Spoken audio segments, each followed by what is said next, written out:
Bakes king के कुछ clients कहते हैं कि मेरे माँ बाप मेरे भाई को मुझसे ज्यादा पसंद करते थे, लेकिन शायद ये सच नहीं है, क्योंकि मेरे माँ बाप बहुत अच्छे इंसान हैं। या फिर मेरे अंकल मुझे बहुत मारते थे, उन्हें देखते ही मुझे पेट में कुछ होने लगता था, मगर वो अच्छे इंसान हैं, शायद मैं ही बहुत शैतान था। आपके साथ जो भी हुआ उसमें आपकी कोई गलती नहीं थी, ये समझना बहुत जरूरी है। अगर आपको किसी ने अब्यूज किया तो इसमें आपका कोई हाथ नहीं है। पुराने दर्द को एक नए विश्वास के साथ रिप्लेस करना है। खुद से कहिए, मुझसे जितना हो सकता था मैंने उस वक्त किया और अब मैं सुरक्षित हूं। आप बीते हुए कल को बदल नहीं सकते, मगर आने वाले भविष्य को खूबसूरत बनाना आप ही की जिम्मेदारी है। अब तीसरी एक्सरसाइज की तरफ चलते हैं। इस एक्सरसाइज के माध्यम से आप अपने नजरिए को बेहतर समझ पाएंगे। दूसरों के जैसा बनने की बजाय आप ये देखेंगे कि क्या दूसरे आपके वाइब्रेशन से ऊपर हैं या नीचे। अक्सर जब हम किसी से पहली बार मिलते हैं, हम ये सोचते हैं कि उन्हें हम कैसे लगे होंगे। हर इंसान चाहता है कि उसे सब पसंद करें, और अगर आपके साथ जीवन में कोई हादसा हो चुका है तो फिर पसंद किए जाने की ये चाह और बढ़ जाती है। आप सबके साथ फिट इन होना चाहते हैं, अकेलेपन से आपको डर लगता है, लेकिन ऐसा करने से इंसान खुद को कभी समझ ही नहीं पाता और फिर किसी और के साथ भी एक गहरा रिश्ता बन नहीं पाता। हमें बेहतर बनने की कोशिश करनी चाहिए, मगर वो कोशिश खुद के लिए होनी चाहिए, ना कि किसी और की नजरों में बेहतर दिखने के लिए। अगर हम किसी और के लिए खुद में सुधार लाते हैं, इसका मतलब हमारी जिंदगी में हमसे ज्यादा जरूरी और लोग हैं।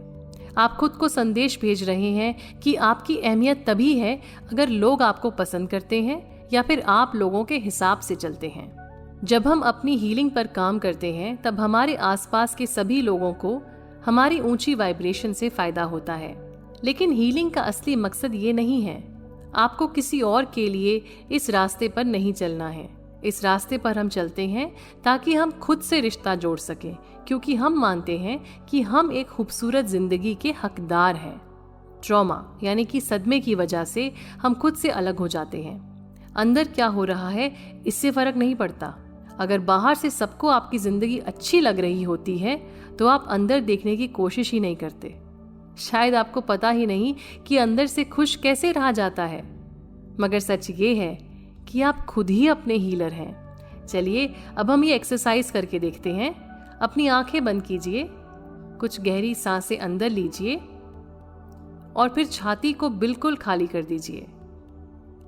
अब अपनी सांसों को वापस नॉर्मल रिदम में आने दीजिए। रिलैक्स होने की कोशिश करें। अब कल्पना कीजिए कि आप किसी शख्स से पहली बार मिल रहे हैं। सोचिए वो कैसे दिखते हैं, उन्होंने क्या पहना हुआ है, खड़े हुए हैं या बैठे हुए हैं। आपने उनको हेलो बोला और अब वो आपको अपने बारे में कुछ बता रहे हैं। आप उनकी बात बहुत ध्यान से सुन रहे हैं, मगर आप ये बिल्कुल नहीं सोच रहे कि वो आपके बारे में क्या सोच रहे होंगे।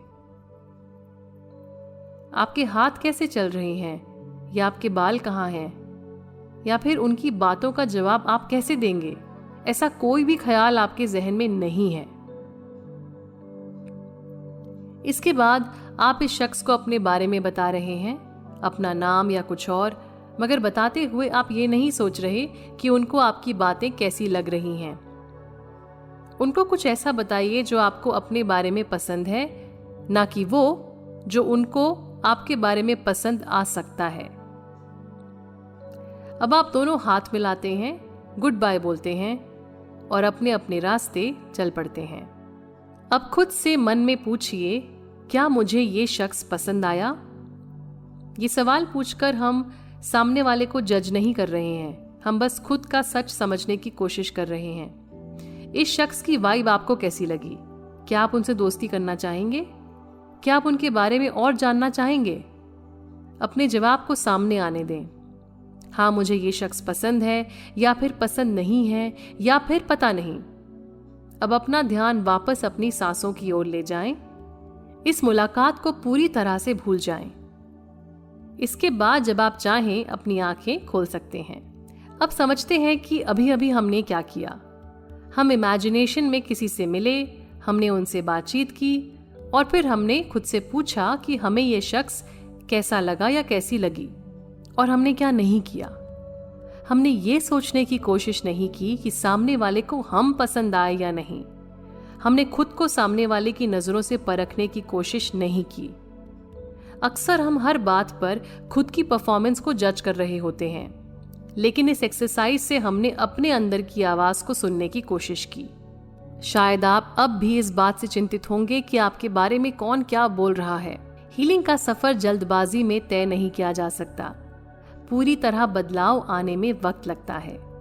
जब भी आपको लगे कि आप अपने शरीर से बाहर निकलकर खुद की परफॉर्मेंस को जज कर रहे हैं, तब ध्यान लगाते हुए वापस अपने शरीर में प्रवेश कीजिए और खुद से पूछिए कि आप सामने वाले के बारे में कैसा महसूस कर रहे हैं। आप इस प्रक्रिया को जितनी बार करेंगे, आपके लिए खुद से जुड़ा रहना और आसान होता चला जाएगा।